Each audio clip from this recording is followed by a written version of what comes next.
আমি আপনাদের কাছে দোয়া চাই, আপনারা দোয়া করবেন, আর আপনাদের কাছ থেকে একটা আশ্বাসের বাণী শুনতে চাই যে আপনারা যার যার জায়গা থেকে যদি মনে করেন যে আমি বা উলামায়ে কেরাম যারাই হকের আওয়াজ উচ্চারণ করবে, হকের কথা বলবে, মনে করবেন না যে এটা শুধুমাত্র সে একা বলতেছে, এটা তার কথা না। আমি যখন কোরআনের কথা বলি তখন সেটা আমার কথা না, সেটা আপনার কথা। আমি যখন আল্লাহর দ্বীনের কথা বলি সেটা শুধু আমার কথা না, সেটা আপনার কথা। সেই কথা বলতে গিয়ে আমি যদি কোনো বিপদের সম্মুখীন হই, আমি যদি কোনো মুসিবতের সম্মুখীন হই, তখন যদি আপনি মনে করেন যে এই মুসিবত মামুনুল হকের একার মুসিবত, আপনি পরীক্ষায় ফেল করলেন। তো বিপদ যখন মানুষের উপর আসে আল্লাহর দ্বীনের কারণে বা যে কোনো পরিস্থিতিতে, এই বিপদটার মুমিনের জন্য 3 ধরনের কল্যাণ আনতে পারে। কয় ধরনের? 3 ধরনের কল্যাণ আনতে পারে। তো প্রথম হলো, যে কোনো বিপদের দ্বারা, যে কোনো মুসিবতের দ্বারা আল্লাহ রাব্বুল আলামিন মুমিনের গুনাহ মাফ করেন। এটা তার গুনাহের জন্য কাফারা হয়, এটা তার গুনাহের জন্য কাফারা হয়ে যায়। যে গুনাহ আছে বিপদ দিয়ে সব ধুয়ে মুছে ক্লিন হয়ে যাবে। 1 নম্বর ফায়দা বিপদের। 2 নম্বর হলো যে বিপদের দ্বারা মানুষ, আল্লাহ রাব্বুল আলামিন মানুষকে সংশোধন করেন। বিপদ দিয়ে মানুষকে বিভিন্ন ভুল ত্রুটি থেকে আল্লাহ রাব্বুল আলামিন মানুষকে সংশোধন করেন। মানুষ সংশোধিত হয়ে যায়, তার ভুল ত্রুটি থেকে সে ফিরে আসে এবং ভবিষ্যৎ তার জন্য আল্লাহর পথে পরিচালিত হওয়ার জন্য সহায়ক হয়ে যায়। এটা 2 নম্বর। বিপদের 3 নম্বর দিকটা হলো যে আল্লাহ রাব্বুল আলামিন মানুষের উপর বিপদকে পরীক্ষা হিসেবে পাঠান, যে দেখি আমার বান্দা বিপদ আসার পরে কি করে, তার কি প্রতিক্রিয়া হয়। সে কি বিপদ আসার পরে আল্লাহ রাব্বুল আলামিনের উপর অভিযোগ করে, না বাস আল্লাহর ফয়সালার উপর, আল্লাহর সিদ্ধান্তের উপর সে সন্তুষ্ট থাকে। এটা আল্লাহ রাব্বুল আলামিন পরীক্ষা করেন। এখন আমরা সকলেই জানি যে এটাকে বলা হয় গ্লোবালাইজেশনের যুগ। সারা পৃথিবী একটা গ্রামের মতো, পৃথিবীর এক প্রান্ত আরেক প্রান্তের সঙ্গে ঘনিষ্ঠভাবে সম্পৃক্ত। আমাদের জনপদগুলো, নিপীড়িত জনপদগুলোতে মুসলমানেরা তখনই নিরাপদে আল্লাহকে ডাকতে পারবে, আল্লাহর নাম উচ্চারণ করতে পারবে, ইবাদত করতে পারবে, যখন সারা পৃথিবীর মুসলমানরা তারা মনে করবে আল্লাহ রাসূল সাল্লাল্লাহু আলাইহি ওয়াসাল্লামের সেই হাদিসকে নিজেদের মন দিয়ে অনুভব করতে পারবে। মাসালুল মুমিনিনা ফি তাওয়াদ্দিহিম ওয়া তারাহুমিহিম কামাসালি জাসাদিন ওয়াহিদ। সারা পৃথিবীর মুসলমানরা একটা দেহের মতো। ফিলিস্তিনের মুসলমান, অন্যান্য নিপীড়িত জনপদগুলোর মুসলমান, তারা আমাদেরই ভাই, আমাদেরই বোন। যাই হোক, আল্লাহ রাব্বুল আলামিন আমাদেরকে নিরাপদে রেখেছেন। আমাদের এই অনুভূতি থাকা দরকার। এই অনুভূতিটা যদি থাকে তাহলে একটা আল্লাহর শুকরিয়া আদায় করতে পারবো যে আলহামদুলিল্লাহ, আল্লাহ আমাদেরকে এখনো এইভাবে নিরাপদে জুমার নামাজ, ঈদের নামাজ, অন্যান্য ইবাদত গুলো করার তৌফিক দিয়েছেন।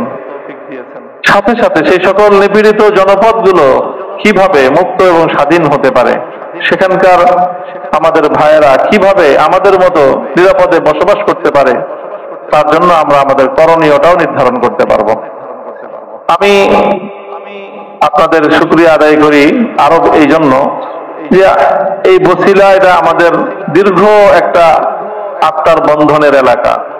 আপনার জন্মরহম শাইখুল হাদিস আল্লামা আজিজুল হক রহমতুল্লাহ আলাইহি, ওনাকে বাংলাদেশের যে সকল অঞ্চলের মানুষ অনেক বেশি ভালোবাসতেন। তার মধ্যে এই বছিলা এলাকা, এখন তো বছিলাটা ঢাকার শহরের সাথে কানেক্টেড। আমরা যখন 80-র দশকে মোহাম্মদপুরে হযরত শাইখুল হাদিস রহমতুল্লাহ আলাইহির নেতৃত্বে দ্বীনের কাজ, মাদ্রাসার কাজ শুরু করেছি, তখন বছিলাটা ছিল একটা বিচ্ছিন্ন জনপদ, একটা দ্বীপ অঞ্চলের মতো ছিল। এটা যারা ওই সময়কার দেখেছে মনে আছে। বর্ষাকালে তো একেবারে পুরাটাই দ্বীপ ছিল, একদম ফুল একটা দ্বীপ অঞ্চল, চতুর্দিকে পানি, কোন স্থল ভাগের যোগাযোগ ছিল না। বছরের 6 মাস 7 মাস এরকমই থাকতো। এখান থেকে মূল জনপদের সাথে, ঢাকার সাথে বা কেরানীগঞ্জের সাথে যোগাযোগের একমাত্র উপায় ছিল নৌপথ, পানিপথে যেতে হতো। সেই সময়ে যখন 1986 সালে জামিয়া মুহাম্মাদিয়া আরাবিয়া নামে শাইখুল হাদিস রহমতুল্লাহ আলাইহি মোহাম্মদপুর অঞ্চলে মাদ্রাসার কাজ শুরু করলেন। এর আগে এই বৃহত্তর মোহাম্মদপুর অঞ্চলে বড় কোনো মাদ্রাসা ছিল না, ছিল লালমাটিয়া মাদ্রাসা, একেবারে ছোট্ট পরিসরের হেফজখানা ছিল, আর ছোটদের অল্প একটু পড়াশোনা ছিল। এই হয়তো 50-60 জন ছাত্র মসজিদের সাথে একটা। এই জামিয়া মুহাম্মাদিয়ার মাধ্যমে মোহাম্মদপুর অঞ্চলে দ্বীনি মাদ্রাসার বিস্তার শুরু হলো। শাইখুল হাদিস আল্লামা আজিজুল হক রহমতুল্লাহ আলাইহি সেই কাজ শুরু করলেন। সেই কাজে ওনাকে যারা সবচেয়ে বেশি অঞ্চলগতভাবে ওনার সহযোগিতা করেছেন, হাতকে শক্তিশালী করেছেন, সেই অঞ্চলটার নাম হলো এই বছিলা গ্রাম। এরপরে যখন 7 মসজিদের পাশে জামিয়া রহমানিয়া নামে 1988 সালে কাজ শুরু হলো, তখন তো বলতে গেলে এটা বছিলাওয়ালাদেরই মাদ্রাসা। শাইখুল হাদিস রহমতুল্লাহ এটা বলতেন এইভাবেই যে এটা বছিলাওয়ালাদের মাদ্রাসা, ইট দরকার বছিলা দাও, সিমেন্ট দরকার বছিলাওয়ালা দাও, বালু দরকার বছিলাওয়ালা দাও, যেরকম চাইছেন তার চেয়ে বেশি এনারা দিচ্ছেন, আলহামদুলিল্লাহ। তো সেই থেকে আমাদের সাথে একটা আত্মার বন্ধন এই অঞ্চলে তৈরি হয়েছে। এরপরে কত উত্থান পতন হলো, 2001 সালে এক ঘটনা, তারপরে আবার 2021 সালের আরেক বিপর্যয়। এই প্রত্যেকটা বিপর্যয়ের সময় যখনই হক এবং বাতিলের লড়াইয়ের প্রশ্ন এসেছে, আলহামদুলিল্লাহ বছিলার অধিবাসীরা অকপটে, নির্দ্বিধায়, দ্বিধাহীন চিত্তে, সাহসিকতার সাথে তারা হকের পথে থেকেছে। এই জন্য আমি আপনাদেরকে সাধুবাদ জানাই যে আপনারা এই আপনাদের দৃঢ়তা দ্বীনের পক্ষে, ইসলামের পক্ষে, এটাকে অটল এবং মজবুত রাখবেন ইনশাআল্লাহ। 2001 সালে যখন শাইখুল হাদিস আল্লামা আজিজুল হক রহমতুল্লাহ আলাইহি তিনি কারাবন্দী, মাহফুজুল হক সাহেব হুজুর মাদ্রাসার প্রিন্সিপাল, উনি ফেরারি, মানে শাইখুল হাদিসও কারাগারে বন্দী, অন্যান্য বড়দের সহ মুফতি আমিনী রহমতুল্লাহ আলাইহি, মুফতি এজহার সাহেব সহ অন্যান্য আমাদের মুরব্বীরা প্রায় সবাই তখন কারাবন্দী। আমাদের মাদ্রাসার প্রিন্সিপাল মাহফুজুল হক সাহেব, উনিও দীর্ঘদিন ধরে ফেরারি থাকতে হয়েছে, আসতে পারেন নাই। বাসা বাড়িতে আমরা কেউ জানতাম না উনি কোথায় আছেন। ঢাকার শহরে মাদ্রাসা পরিচালনা করার মতো আমাদের কোনো অবকাশ ছিল না, এই গোটা ঢাকার শহরে কোথাও না। শেষ পর্যন্ত আমরা ঢাকার শহর ছেড়ে নদীর ওই পারে কেরানীগঞ্জে ওয়াশপুরে গিয়ে মাদ্রাসার কিছু কাজ শুরু করলাম। ওখানেও ব্যাপক এক ঝামেলা শুরু হলো, উৎপাত শুরু হলো। তখনও শাইখুল হাদিস রহমতুল্লাহ আলাইহির অবর্তমানে তার মাদ্রাসা, তখন জামিয়া রহমানিয়া আরাবিয়া হাকিকিয়া নামে মাদ্রাসা পরিচালিত হয়। ওই মাদ্রাসার দুর্দিনেও গোটা অঞ্চলের দুষ্কৃতিকারীদের বিপক্ষে যারা সিনা টান করে দাঁড়ায় গিয়েছিল তারা এই বছিলাবাসী। ইতিহাস অনেক দীর্ঘ। আপনাদের উপর, আপনাদের সাথে আমাদের যেরকম হৃদয়ের বন্ধন, আমাদের উপর আপনাদের এরকম হক এবং অধিকার আছে। আপনাদের এই অঞ্চলের, আপনাদের সকলেরই অত্যন্ত প্রিয় ভাজন, আস্থাভাজন ব্যক্তিত্ব ছিলেন মরহুম হযরত মাওলানা আব্দুল মালেক সাহেব রহমতুল্লাহ আলাইহি, আব্বাজান রহমতুল্লাহ আলাইহির বিশিষ্ট ছাত্রও ছিলেন, আর খুব মহব্বতেরও মানুষ ছিলেন। আল্লাহ ওনাকে জান্নাতুল ফেরদৌস নসিব করুন। আমি খুব দীর্ঘ কোন বিষয়ভিত্তিক আলোচনাও করব না আজকে। এসেছি মূলত আপনাদের ভালোবাসায়, আপনারা দেখেছেন, মনে করেছি যে হ্যাঁ এটা আমাদের একটা ঘাঁটি, বছিলা এটা দ্বীনের একটা ঘাঁটি। এই প্রসঙ্গে এই কথাটা বলবো যে আপনাদের এই ঐতিহ্যকে আপনারা ধরে রাখবেন, যে হক এবং বাতিল যেখানে সংঘাতে জড়াবে, ব্যক্তিগত সংঘাত নয়, যখনই সংঘাতটা হবে আদর্শের সংঘাত, তখন সেখানে নিজেদের ব্যক্তিগত নিরাপত্তার কথা চিন্তা করা যাবে না। তখন সেখানে যে কোনো মূল্যে হকের পক্ষে থাকতে হবে, হককে সহায়তা দিতে হবে, নিজের সাধ্যের আলোকে ন্যায়ের ঝান্ডাকে সমুন্নত রাখতে হবে। ওয়ালাউলা দাফউল্লাহিন নাস বা'দাহুম বিবা'দিল লাফাসাদাতিল আরদু ওয়ালাকিন্নাল্লাহা যু ফাদলিন আলাল আলামিন। আল্লাহ কোরআনে পাকে স্পষ্ট বলেছেন যে সবসময় হক এবং বাতিলের একটা লড়াই থাকবে। আর আল্লাহর মেহেরবানি যে বাতিল পন্থীরা যত প্রতাপশালী হোক না কেন, আল্লাহ রাব্বুল আলামিন কখনোই বাতিলকে ফাঁকা মাঠে গোল দেওয়ার সুযোগ দিবেন না। হকের ঝান্ডাবাহী ক্ষুদ্র একটা দল হলেও বাতিলের মোকাবেলায় তারা সিনা টান করে দাঁড়াবে। লা তাযালু তাইফাতুম মিন উম্মতি মানসুরিনা আলাল হাক্কি লা ইয়াদুররুহুম মান খাযালাহুম হাত্তা ইয়াতি আমরুল্লাহ। ক্ষুদ্র একটা দল হলেও তারা থাকবে কিয়ামত পর্যন্ত এবং আল্লাহর সাহায্য তাদের সাথে থাকবে, এবং এভাবেই তারা জীবন বিপন্ন করবে, জীবন দিবে, সব ধরনের ত্যাগ এবং কোরবানি স্বীকার তারা করবে, কিন্তু তারা বাতিলের সামনে মাথা নত করবে না। এই বৈশিষ্ট্যধারী একটা দল কিয়ামত পর্যন্ত থাকবে। প্রতিটা হক বাতিলের সংঘাতের সময় আমার অবস্থান যেন হকের পক্ষে থাকে, এই বিষয়ে সবসময় সোচ্চার এবং সচেতন থাকতে হবে। সবসময় সোচ্চার এবং সচেতন থাকতে হবে, এবং এটা মনে রাখতে হবে যে হকের পক্ষে থাকতে গেলে সবসময় নিরাপদ থাকা যাবে না। কখনো কখনো বিপদ আসবে, মুসিবত আসবে, কষ্ট আসবে। আমরা আল্লাহর কাছ থেকে এটা কখনোই কামনা করব না যে আল্লাহ আমাদেরকে কঠিন পথে রাখেন, এটা না। সাল্লাল্লাহু আলাইহি আমরা সবসময় আল্লাহর কাছে দোয়া করি, দোয়া করব আল্লাহ যেন আমাদেরকে নিরাপদে রাখেন, আমাদের পরিবার পরিজনদেরকে আল্লাহ নিরাপদে রাখেন। আমরা আফিয়াত চাই, আল্লাহর কাছে দোয়া করব আল্লাহ যেন আমাদের জন্য সবকিছু সহজ করেন। দোয়া তো করব, কামনা করব, কিন্তু কখনো যদি বিপদের ঘনঘটা চলে আসে, কখনো যদি মুসিবত চলে আসে, তখন হক ছেড়ে পালাবো না, প্রয়োজনে মুসিবতকে আলিঙ্গন করে নিব, বিপদকে আলিঙ্গন করে নিব। বিপদ মুসিবত মানুষের জন্য আসে, মানুষের জীবনে বিভিন্ন কারণেই আসে।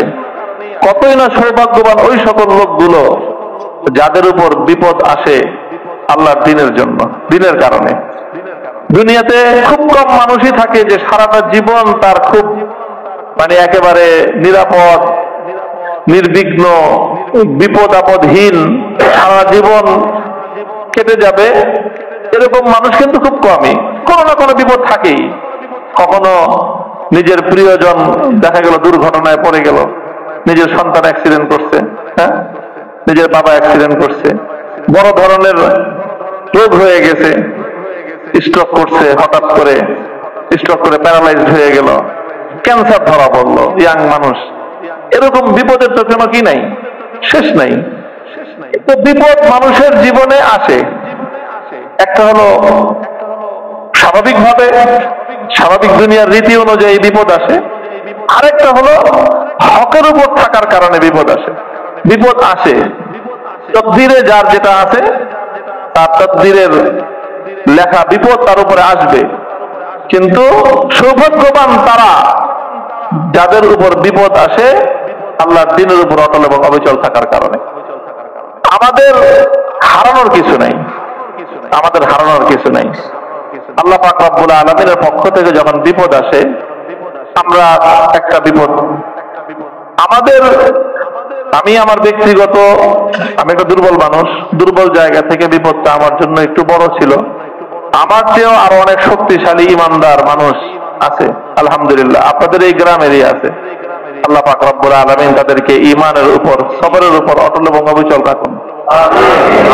তাদের জন্য আল্লাহ পাক আসানি করুন, তাদের পরিবার পরিজনকে আল্লাহ রাব্বুল আলামিন নিরাপদে রাখুন, তাদের মুক্তির ব্যবস্থা আল্লাহ করুন। তো বিপদ যখন মানুষের উপর আসে আল্লাহর দ্বীনের কারণে বা যে কোনো পরিস্থিতিতে, এই বিপদটার মুমিনের জন্য তিন ধরনের কল্যাণ আনতে পারে। কয় ধরনের? তিন ধরনের কল্যাণ আনতে পারে। প্রথম তো হলো, হতে পারে যে এই বিপদ মুসিবত এটা মানুষের তো জীবনে ভুল ত্রুটি থাকেই, ভুলের ঊর্ধ্বে একমাত্র পয়গম্বরগণ নবী আলাইহিস সালামগণই কেবলমাত্র ভুলের ঊর্ধ্বে, আর বাকিরা সবাই তাদের ভুল ত্রুটি গুনাহ খাতা আছে। তো প্রথম হলো যে কোনো বিপদের দ্বারা, যে কোনো মুসিবতের দ্বারা আল্লাহ রাব্বুল আলামিন মুমিনের গুনাহ মাফ করেন। এটা তার গুনাহের জন্য কাফারা হয়, এটা তার গুনাহের জন্য কাফারা হয়ে যায়। যে গুনাহ আছে বিপদ দিয়ে সব ধুয়ে মুছে ক্লিন হয়ে যাবে। এক নম্বর ফায়দা বিপদের। দুই নম্বর হলো যে বিপদের দ্বারা মানুষ, আল্লাহ রাব্বুল আলামিন মানুষকে সংশোধন করেন। বিপদ দিয়ে মানুষকে বিভিন্ন ভুল ত্রুটি থেকে আল্লাহ রাব্বুল আলামিন মানুষকে সংশোধন করেন। মানুষ সংশোধিত হয়ে যায়, তার ভুল ত্রুটি থেকে সে ফিরে আসে এবং ভবিষ্যৎ তার জন্য আল্লাহর পথে পরিচালিত হওয়ার জন্য সহায়ক হয়ে যায়। এটা দুই নম্বর। বিপদের তিন নম্বর দিকটা হলো যে আল্লাহ রাব্বুল আলামিন মানুষের উপর বিপদকে পরীক্ষা হিসেবে পাঠান, যে দেখি আমার বান্দা বিপদ আসার পরে কি করে, তার কি প্রতিক্রিয়া হয়। সে কি বিপদ আসার পরে আল্লাহ রাব্বুল আলামিনের উপর অভিযোগ করে, না বাস আল্লাহর ফয়সালার উপর, আল্লাহর সিদ্ধান্তের উপর সে সন্তুষ্ট থাকে। এটা আল্লাহ রাব্বুল আলামিন পরীক্ষা করেন। এটা হলো একটা কঠিন পরীক্ষা, যে বিপদে পড়ে আল্লাহ রাব্বুল আলামিন সম্পর্কে কোন ধরনের অভিযোগ না করে বাস আল্লাহ তুমি যেটা করবা সে ব্যাপারে আমার কোনোই কথা নাই, আমার কোনো অভিযোগ নাই, আমার কষ্ট হইতেছে, আমার কষ্টের কথা শুধু তোমাকে বলি, আমার কোনো অভিযোগ নাই।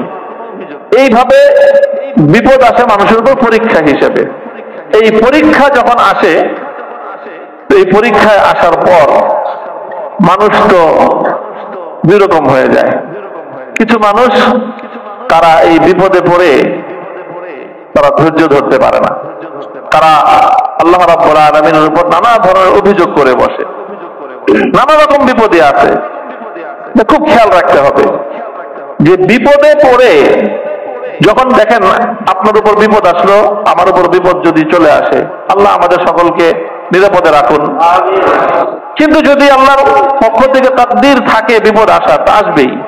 বিপদ আসার পরে যদি আমি আপনি সেই বিপদের ব্যাপারে আল্লাহর উপর অভিযোগ করি, আমার সন্তান মারা গেল, আল্লাহ হেফাজত করুন, আপনার সন্তান মারা গেল, আপনার ভাই মারা গেল, এখন এই মৃত্যু যন্ত্রণা তো লাগবেই। এখন আমরা যদি অভিযোগ করে বসি যে আল্লাহ আর কারো সন্তানটা চোখে দেখলো না, নাউজুবিল্লাহ, এরকম যদি বলে বসি, আমার সন্তানটাই আল্লাহ নিয়ে গেল, আমার এত বড় ক্ষতি হয়ে গেল, এই হয়ে গেল, সেই হয়ে গেল, বিলাপ করতে থাকি, তাহলে এতে আমার মৃত সন্তান ফিরে আসবে? বলেন তো। এই আহাজারি করলে, কান্নাকাটি করলে, বিলাপ করলে পৃথিবীতে কোন মায়ের কান্নায় কোন সন্তানের প্রাণ ফিরে আসছে? কোন বাবার আর্তনাদে কোন মৃত সন্তান জীবিত হয়ে উঠে দাঁড়িয়েছে? দাঁড়ায় নেই। তো বিলাপ করে, অভিযোগ করে লাভ কিছুই হয় না, মস্ত বড় ক্ষতি হয়ে যায়। কি ক্ষতি হয়? যে বিপদ এবং মুসিবতের মাধ্যমে আল্লাহ রাব্বুল আলামিন বান্দাকে এত বড় বিনিময় দেন, এত বড় সওয়াব আল্লাহ দান করেন যে নেক আমল করে কোন বান্দা সেই সওয়াব অর্জন করতে পারে না।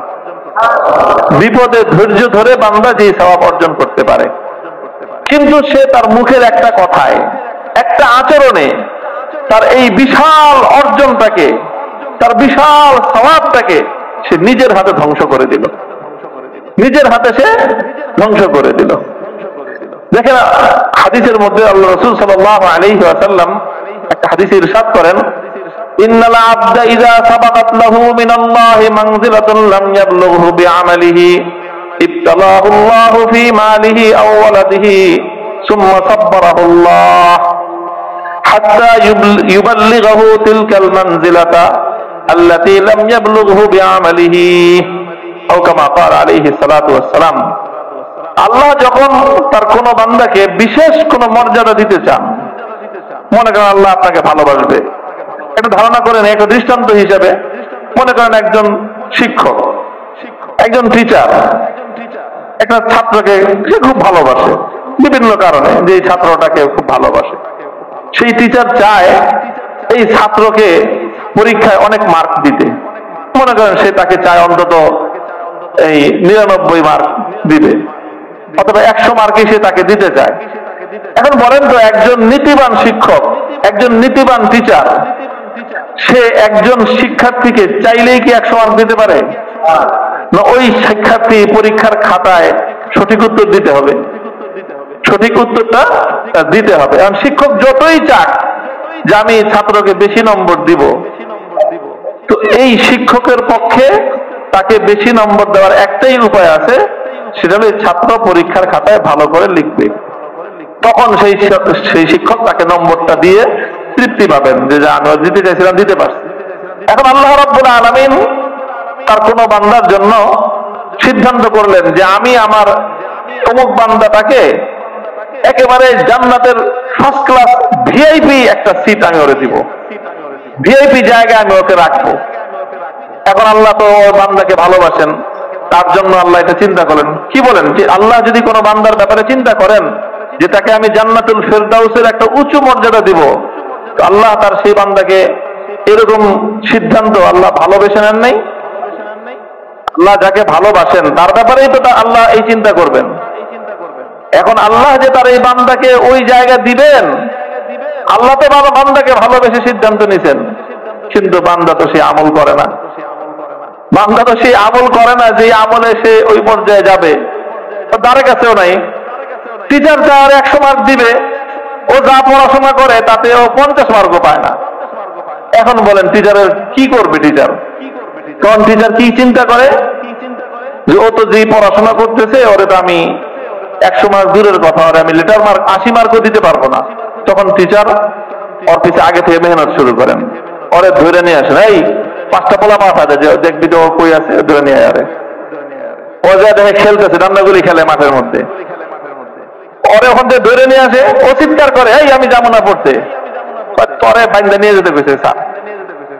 পরে ওরে 5 জনে মিলে ধরে নিয়ে আসে, ধরে আনার পর স্যার ওরে ধরে ধরে পড়ায়, অঙ্ক শিখায়, বাংলা শিখায়, ইংলিশ শিখায়, উর্দু শিখায়, আরবি শিখায়, শিখায় শিখায় শিখায় ওরে পরীক্ষার আগে প্রস্তুত করে। কারণ পরে তো আমি নম্বর বেশি দিব, তুই যদি পড়াশোনা না করস আমি দিব কেমনে? এখন টিচার ওরে আদর করে সোহাগ করে এইভাবে যখন দেখে কাজ হয় না, তখন ওরে ধরে বাইন দেয় না, দরজা লাগা দিয়ে এরপর ওরে পড়তে বসায়, নিজে পড়ায়, ওরে পার্ট টাইম পড়ায়, অতিরিক্ত সময় পড়ায়, সময় দেয়, শ্রম দেয়, সব দিয়ে ওকে পড়ায় পড়ায় পড়ায় পড়ায় পরীক্ষার আগে তাকে এমন উপযুক্ত করে। এখন পরীক্ষার হলে গেছে, এখন তো সব পারে, ও কমন সব প্রশ্ন সব উত্তর পারে, খাতাঘাট লেখা দিছে, এখন তো টিচার তাকে 100 মার্ক দিয়ে দেয়। ব্যাপারটা এরকম হয় না? অনেক সময় দেখবেন অনেক স্যার আছে, অনেক শিক্ষক আছেন, মাদ্রাসা অনেক উস্তাদ আছেন, যে কোনো কারণে কোনো একটা ছাত্রকে খুব ভালোবাসেন। মনে করেন আমি যদি আপনাদের এই ফাইজুল কোরআন মাদ্রাসা না, এখানে আমার মাদ্রাসায় যদি আমার একটা ছেলেকে দেই, এখানে হয়তো শিক্ষক যারা আছে তারা অনেকে আমার ছাত্র, আমি যদি বলে দিই আমার ছেলেটাকে একটু দেখে শুনে ভালো করে পড়াশোনা করাইবা, এখন আমার ছেলে যদি হয় দুষ্ট চঞ্চল, ও তো পড়তে চায় না, তখন উস্তাদরা কি করবে? যে কোনো ভাবে প্রথমে চকলেট খাওয়াবে, এটা করবে সেটা করবে, পড়ো, কারণ তুমি না বললে তো তোমার আব্বার কাছে আমার জবাব দিতে হবে, তুমি পরীক্ষা নম্বর না পাইলে তোমার আব্বার কাছে আমাকে বলতে হবে। কাজেই তাকে ভালোবেসে উস্তাদের সন্তান হিসেবে মহব্বত করে তাকে চেষ্টা করবে সর্বাত্মক। শেষ যদি কোনোভাবে কাজ না হয়, তখন তো হুজুর কি করবে, আঙ্গুল একটু বাঁকা করবেই, কারণ তুমি বাঁকা দাম ঠিক লাইনে পড়ো না, এখন তোমার তো পড়তেই হবে। তুমি যেই মানুষের সন্তান, যেই মানুষের নাতি, তোমার না বলে কোনো উপায় নাই। তোমার আদর করছি, চকলেট খাওয়াইছি, পড়ো নাই, এখন তোমাকে তো বেদ দিয়ে পিটায় তারপর পড়াইতে হবে। কি বলেন? এই যে উস্তাদ যে ছাত্রকে শাসন করতেছে, এটাই হলো তার জন্য সর্বোচ্চ স্নেহ এবং মমতা, ভালোবাসা, এবং তাকে পরীক্ষায় যেন সে ভালো নম্বর পায় সেই উপযুক্ত করায় তারপর তাকে সেই সর্বোচ্চ নম্বরটা দিবে। আল্লাহ রাসূল সাল্লাল্লাহু আলাইহি ওয়াসাল্লাম বলেছেন, বান্দা, কোন বান্দার জন্য যখন আল্লাহ রাব্বুল আলামিন এরকম উঁচু একটা মর্যাদা, বেশি মার্ক দেওয়ার সিদ্ধান্ত আল্লাহ নিয়ে নেন, কিন্তু বান্দা পড়াশোনা করে পরীক্ষায় লেখে নম্বর পাবে না, তখন আল্লাহ কি করেন? আল্লাহ রাব্বুল আলামিন তখন তার উপরে একটা বিপদ দিয়ে দেন, একটা বিপদ দেন, মুসিবত দেন। বিপদ মুসিবত দিয়ে আল্লাহ তাকে ধৈর্য ধারণ করার তৌফিক দান করেন। এরপরে ধৈর্য ধারণ করলে আল্লাহ তাকে সওয়াব দান করেন। ধৈর্যের সওয়াব এত বেশি হয়ে যায় যে সারা জিন্দেগি আমল করে যেই পরিমাণ সওয়াব সে উপার্জন করেছিল, বিপদে আল্লাহর উপর আস্থা রেখে বিশ্বাস রেখে ধৈর্য ধরে তার চেয়ে বেশি নেকি কামাই করে সে আল্লাহ রাব্বুল আলামিনের পক্ষ থেকে নির্ধারিত জান্নাতের উঁচু মর্যাদা সে হাসিল করে নেয়। তখন তার জন্য এই বিপদটা রহমত হয়ে যায়। এই বিপদটা এই জন্য হাদিসের মধ্যে আসছে, কিয়ামতের দিন যখন এই ধরনের বিপদে পড়ে দুনিয়াতে সবর করে যারা আল্লাহর কাছ থেকে অনেক বড় বড় মর্যাদা পাবে, আর কিছু মানুষ দুনিয়াতে কোনো বিপদেই পড়ে নাই, ভালোই ভালোই ভালোই ভালোই জীবন কেটে গেছে তাদের, তারা যখন যে দেখবে যে আমাদের এরকম কোনো বোনাস মার্ক নাই, ওই বেটার বিপদে ধৈর্য ধারণ করে বোনাস এই পরিমাণ পাইছে যে আসল বেতন 10,000 আর বোনাস ছিল 10 লাখ। কেন বলেন? আসল বেতন 10,000, বোনাস পাইছে 10 লাখ। কত তারতম্য! নেক আমল করে যা পাইছে, সবর করে বিপদে ধৈর্য ধারণ করে তার চেয়ে 10 গুণ, 100 গুণ, 1000 গুণ বেশি সে পেয়ে গেছে। আমার উপরে বিপদেও আসে নাই, আমি ধৈর্য ধরতে পারি নাই, সুতরাং আমার জন্য বোনাসও নাই, আমার ওই বেসিক বেতন নিয়ে চলতে হবে। তখন ওই লোকগুলো আফসোস করবে যে হায় হায়, আমাদের উপর তাহলে দুনিয়াতে কেন বিপদ আসলো না? যদি বিপদ আসতো তাহলে আমরা ধৈর্য ধারণ করে আজকে এই পরিমাণ অতিরিক্ত সওয়াব নিয়ে আমরা জান্নাতের মধ্যে উচ্চ মর্যাদা হাসিল করতে পারতাম। জেলখানায় আমার সবচেয়ে বেশি এক শ্রেণীর মানুষের উপর কষ্ট লাগতো, সবচেয়ে বেশি দুঃখ হতো তাদের জন্য। জেলখানা যারা আছে 2 শ্রেণীর মানুষ। একটা বড় পর্যায়ের মানুষ বা বড় একটা সংখ্যক মানুষ হলো যারা দ্বীনের কারণে, ইসলামের কারণে তারা নির্যাতনের শিকার হয়। তাদের জন্য দুঃখ হয় যে কষ্ট করতেছে, দুনিয়ার জীবনটা তাদের এত কষ্টে ভরা, কিন্তু তাদের জন্য চূড়ান্ত দুঃখ হয় না। মনে করি সান্ত্বনার একটা বিষয় আছে, কি যে আজকে দুনিয়াতে তারা কষ্ট করতেছে, কিন্তু ইনশাআল্লাহ তারা আখিরাতে আল্লাহ রাব্বুল আলামিনের কাছে এর চেয়ে অনেক বড় বিনিময় তারা পেয়ে যাবে। এটা হলো সান্ত্বনা। আফসোস হলো ওই মানুষগুলোর জন্য হয়েছে সবসময় আমি অনুভব করতাম, আশেপাশে দেখতাম এমন কিছু মানুষ আছে যে যারা আমাদের চেয়ে অনেক বেশি কারাভোগ করতেছে, নির্যাতন ভোগ করতেছে, অথচ তারা আল্লাহর কাছ থেকে এই কষ্ট ভোগ করার কোনো বিনিময় আশাই করে না। তারা কেউ আল্লাহকে ভুলে বসে আছে, আল্লাহর দিন থেকে দূরে সরে আছে, কেউ প্রতিদিন অভিযোগ করতেছে আল্লাহর বিরুদ্ধে যে আল্লাহ তো খালি কাগরে করলো, আমগরে কি করলো, নাউযুবিল্লাহি মিন যালিক। এই অভিযোগ করে করে বছরের পর বছর জেল খাটতেছে, কষ্ট করতেছে, আর এই কষ্টের বিনিময়ে আল্লাহ রাব্বুল আলামিনের কাছ থেকে তাদের জন্য যেই প্রাপ্তি ছিল, যে সওয়াব ছিল, সেই সওয়াবটা নিজ হাতে তারা ধ্বংস করে দিচ্ছে। এই কথাগুলো আমি বললাম আপনাদের কাছে, এলোমেলো কিছু কথা।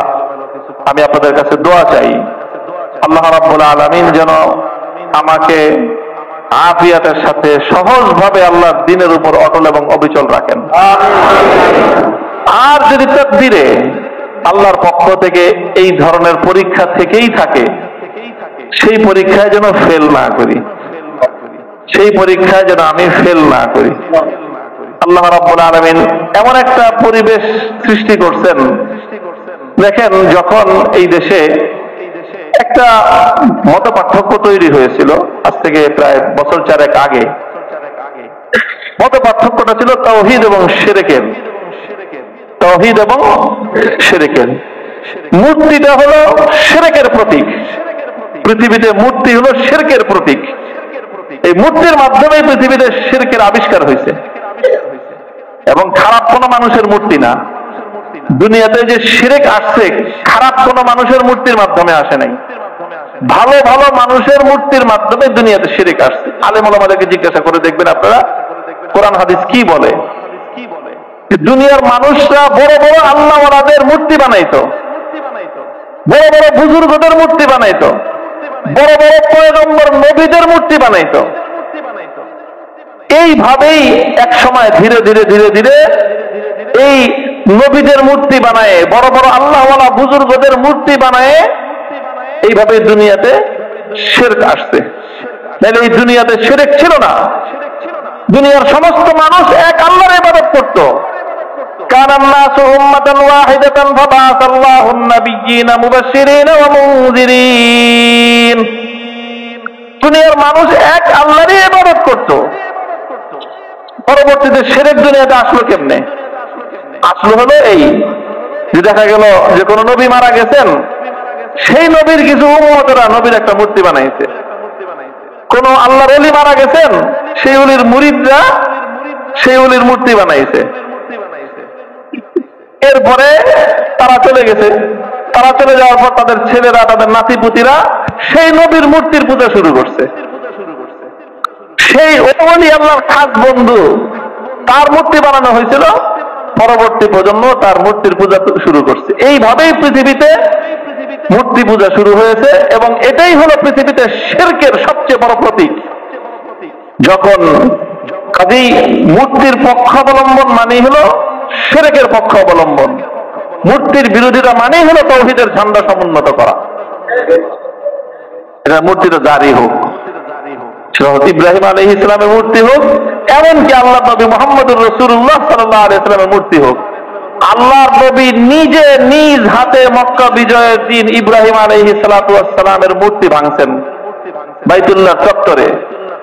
আর রাগে ক্ষোভে নিজের কওম সম্প্রদায় কুরাইশের প্রতি তিনি অভিশাপ দিয়েছেন, কাতালাহুমুল্লাহ, আল্লাহ কুরাইশদেরকে ধ্বংস করুক। যে ইব্রাহিম আলাইহিস সালাম সারাটা জীবন সংগ্রাম করেছেন মূর্তি উৎখাত করার জন্য, এই মূর্তি উৎখাত করতে গিয়ে তিনি নমরুদের অগ্নিকুণ্ডে নিক্ষিপ্ত হয়েছেন। শুধু অগ্নিকুণ্ডে নিক্ষিপ্ত না, নমরুদ ইব্রাহিম আলাইহিস সালাতু ওয়াস সালামের উপর এতই ক্ষিপ্ত ছিল যে শুধু আগুনে জ্বালায় তার কলিজা ঠান্ডা হয় নাই। এই জন্য সে সমস্ত জাতির সামনে ইব্রাহিম আলাইহিস সালাতু ওয়াস সালামকে আগুনে ফালানোর আগে ওনাকে বিবস্ত্র করছেন, শরীরের সমস্ত কাপড় খুলে ফেলছেন। নাউযুবিল্লাহি মিন যালিক। এটা ছিল ইব্রাহিম আলাইহিস সালামের উপর সবচেয়ে বড় অন্যায়, সবচেয়ে বড় অত্যাচার ছিল এটা। আগুনে ফেলাইছেন এটা না, ইব্রাহিম আলাইহিস সালামকে যে আগুনে ফেলানো হয়েছে এটা মূল বড় অত্যাচার ছিল না। ইব্রাহিম আলাইহিস সালামের গোটা জিন্দেগিতে সবচেয়ে বড় অন্যায় এবং অবিচারটা যেটা করা হয়েছে সেটা হলো গোটা জাতির সামনে নাকি কি করা হয়েছে? বিবস্ত্র করা হয়েছে। এই জন্য আল্লাহ রাব্বুল আলামিন ইব্রাহিম আলাইহিস সালামকে সবচেয়ে বড় যে পুরস্কারটা দিবেন, আউয়ালু মান ইউকসা ইয়াউমাল কিয়ামাতি ইব্রাহিম খলিলুল্লাহ। কিয়ামতের দিন সমস্ত মানুষ যখন বিবস্ত্র থাকবে, সমস্ত নবীরা যখন বিবস্ত্র থাকবে, এমনকি এক ব্যাখ্যা অনুযায়ী আমাদের নবীও তখন কাপড় পরবেন না।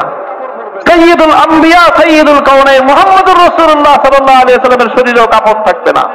এই সময়ে সর্বপ্রথম আল্লাহ রাব্বুল আলামিন ইব্রাহিম আলাইহিস সালাতু ওয়াস সালামকে কাপড় পরিধান করায় গোটা বিশ্ববাসীর সামনে দেখাবেন যে দেখো আজকে তোমরা সব বিবস্ত্র, এক আমার খলিল ইব্রাহিম যে আমার জন্য তাওহীদের জন্য বিবস্ত্র হয়েছিল, আমি তাকে আজকে কাপড় পরিধান করায় সমস্ত বিবস্ত্রদের সামনে তাকে আমি সম্মানিত করলাম। সেই ইব্রাহিম আলাইহিস সালামের মূর্তি বানাইছে এই মক্কার কুরাইশরা। আল্লাহ রাসূল সাল্লাল্লাহু আলাইহি ওয়াসাল্লাম তাদের উপর এত ক্ষুব্ধ হয়েছেন যে আল্লাহ ওদেরকে ধ্বংস করুক।